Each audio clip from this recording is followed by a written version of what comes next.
Well, some parents in Ledyard are furious after they're told their children have to walk nearly 3 miles to a bus stop or get a ride. Now, that's a huge difference from last year when they were picked up at the end of their driveway.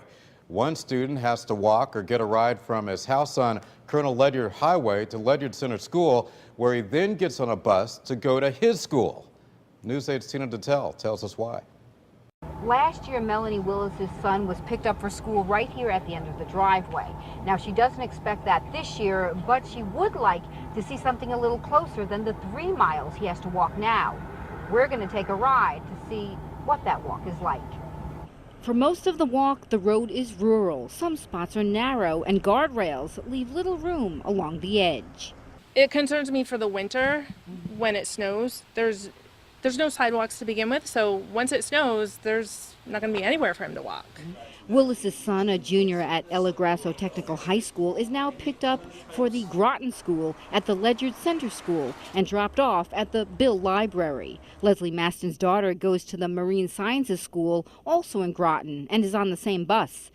If the kids can't get a ride to the bus stop, they walk. I think there's going to be a lot of parents that it's probably not as big an issue in the morning as it is in the afternoons. In a statement, the school department says it revamped bus routes because in this year's budget, approximately $100,000 was cut from the public transportation line, representing 2 buses. The total number of bus stops was reduced and more centralized cluster stops were created, like the one off of Route 214, some say is a long, windy, and dangerous road. Very frustrated, because to me, they're not taking into account the children's safety over their budget cuts. The school department says of the 2,600 students it transports, it had about 60 requests for change, many for students who go to Ledyard schools, and 34 of those requests have been resolved.